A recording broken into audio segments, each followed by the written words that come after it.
What's up, everybody? This is Dr. J. Phoenix Singh coming at you to be able to answer a valued viewer's question today from Tyrone. Tyrone, my man, thank you so much for your question.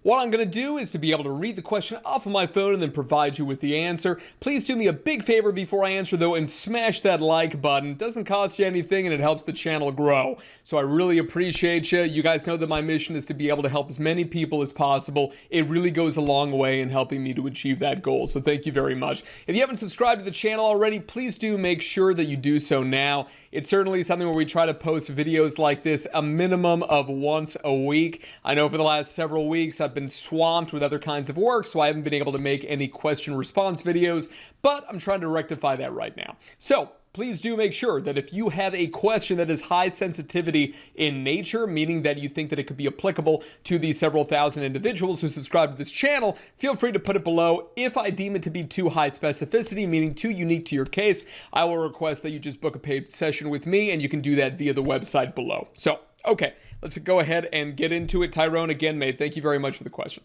So Tyrone commented on one of my videos, which is called The 5 Keys to Success as an Early Career Professional in Academia. And here was Tyrone's question. There is a professor who is a power player in my field at a top research university. I'm trying to establish a mentorship relationship with them. How would I go about doing that, especially when I'm sure he is surrounded by other brilliant doctoral students at his university who are trying to do the same? Tyrone, it's a great question. You know, I'm definitely always a big believer in doing one's best to be able to build one's own social capital. And certainly when someone is an early career professional, like it sounds like you may be, Tyrone, it's very important to be able to understand that this is a marathon. It's not a sprint, right? I'm a big believer, Tyrone, at the end of the day, that the best way to network with big names in the field is what I call coming bearing gifts, right? So here's what I want you to think about it as, right? Let's say that we've got two scenarios. Scenario number one is that this guy, right, let's call him Dr. Smith. I don't know his name, right? The professor. So you go to Dr. Smith, maybe you see him at a conference and you're like, Dr. Smith, I'd really love to work with you. I love your work. I respect it so much. Are there any projects that maybe I could work with you on? Any papers maybe I could collaborate with you on? Okay. That is a totally ineffective strategy. Don't do that, and it also comes across as you really don't have anything unique of your own going on. It kind of clarifies that you yourself are not a power player, even though I'm sure, Tyrone, you're quite young.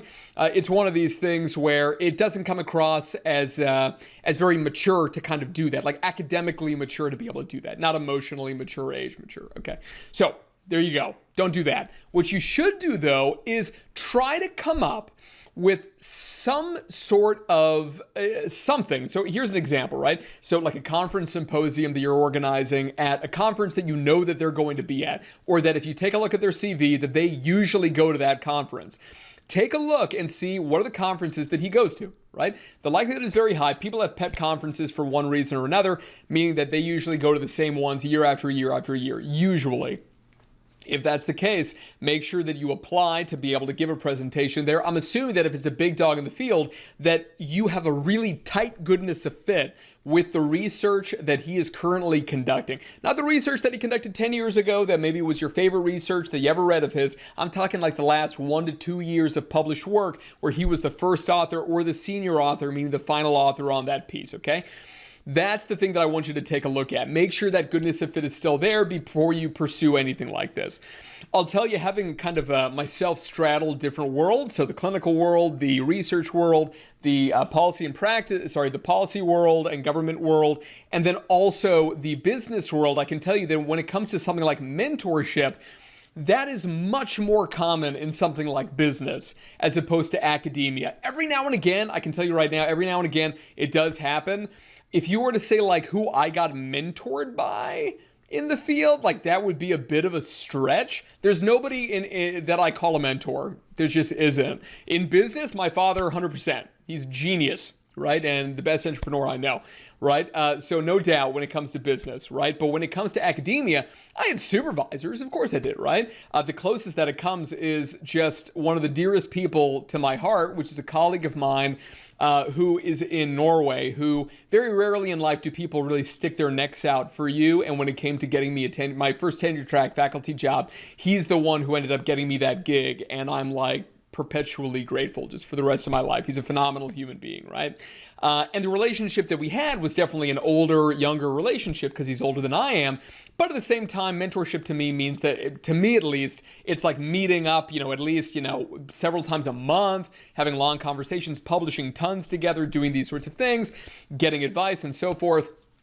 That it was not the nature of the relationship that I had with my colleague in Norway, but it is also not the relationship that I know that anyone in academia has. I certainly don't do that, right? Especially in terms of kind of like colleagues and all, if they want to ask me questions and all, they're more than welcome to do so. And if I have time, I always try to respond because I think it's the collegial thing to do. But if there's a junior faculty member somewhere who, wants to work with me, then, this is one of these things or whatever. I'd rather kind of help them out than establish something about like every week we're going to meet, every month we're going to meet, etc. That for me would never work unless it's a paid situation, which in academia, of course, that's not a thing. This is not consultation. This is mentorship, right? If you're not dealing with your own students, right? Because you mentioned very, very rightly, Tyrone, if they already have doctoral students, and they're probably most likely then also going to have master's students, as well as postdoctoral fellows, as well as working on grants with other individuals if they're, involved with research, it's going to be something they're just not going to have the time. They're not going to have the time to be able to take something like that on. That is a huge commitment to be able to have somebody, a lower level person, let alone a top dog person, kind of mentor you. The best way to be able to go about this is if you can come up with a scenario where you come bearing gifts. Maybe you've gotten a contract to be the editor of an edited book and you want him and his team to be able to contribute a chapter. Maybe it's something you're putting the symposium on at that pet conference of his. Fantastic. You can invite him or one of his graduate students to be able to get involved, right? Maybe it's a scenario where, again, anything where you come bearing gifts. You've got a podcast, you've got a blog, you can have an invited post. Invite them to be able to interview them. Maybe you have an opportunity for a guest lecture in one of your classes and you want them to zoom in. What you need to do is figure out a circumstance where you are offering something valuable as opposed to them having to do you a favor. You're basically coming and saying, I have something and I want to offer it. Right? That's the best scenario that you can find yourself in, okay, when it comes to networking. It's always best, and again, Tyrone, I apologize because I don't know if you're a doctoral student or kind of where you're at, right? Because you watch this video, which is early career professionals in academia, I'm going to go ahead and make the assumption that you're either an advanced graduate student or you're like recently out, right, of a doctoral program or a master's program, right? If that's the case, it's definitely very important to also understand that there's different typologies of professors and different typologies of individuals in academia. And some people are very full of themselves and like super duper egotistical and arrogant in academia. I think a lot of it comes from the fact that like social skills aren't great amongst a lot of academics, especially like soft skill, anything soft skill, EQ and these things. IQs can be off the charts, like genius level IQs, but it's kind of like a balloon, right? Any area that kind of expands, that air's got to come from somewhere. So other things are going to contract and you're going to have fewer skills over there. And that's what happens to a lot of these academics. So they may be individuals who publish a ton and they're really massive names in the field, but you got to make sure that these are people that you actually want to personally and not just professionally align yourself with, right? And remember that people have a lot of different paths to be able to get to where you want to be at the end of the day. Just because they're where you want to be right now doesn't mean that they took a traditional path to get there, right? They could have taken a very non-traditional path as well. And a lot of it is just serendipity and getting the right opportunities at the right time. And that's something that can't be taught necessarily, right? That's something where the mentorship element wouldn't come in. My recommendation usually is to be able to try to identify an individual at your institution who can take on kind of that role, right? Because they're more likely to do so because, to be honest with you, it's just easier, right? They don't have to hop on Skype with you. They don't have to hop onto any of these kinds of remote learning type things, especially if it's at a place they don't have access to in person. So you couldn't, drive down a half an hour and meet with the person. Then it's just something where, like, for them, I know that this is terrible, but you got to think about what they're getting out of it. And they obviously, to be able to keep their job, usually, they're going to be expected to have postdocs and supervised grad students, etc. They are definitely not required to have external mentees. That's not a thing. I've never heard of that in 15 years.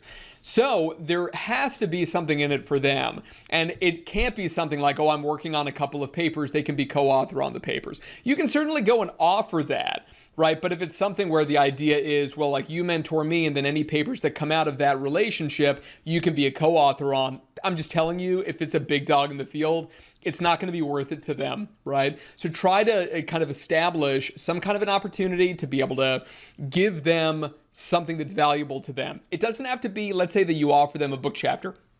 They do not have to be the first author on that book chapter. They can be, somewhere in the middle or the senior author at the end.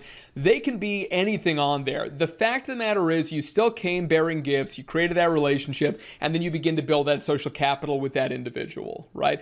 If it's a big name person, I'm assuming they're a little bit older. So I'm going to assume, and again, I could be totally wrong on this, they're 50s, 60s, 70s or older. I got colleagues in their mid-90s, man. Mid-90s. That's crazy. I can only hope I would be that lucky to be able to live that long in the first place, let alone still be working, right? But it's certainly one of those situations where the older that somebody gets, the more people they've mentored or supervised in the past. So the likelihood is that they may not be as interested in that. That said, I had an individual in the field who, again, mentor is a strong word. He's definitely somebody who I had such a fond relationship with, and we would talk all the time, and he was just this tremendous human being. He got me my job at the University of Pennsylvania as clinical associate in Department of Psychiatry there. And this is Bob Sadoff, who's a very famous forensic psychiatrist.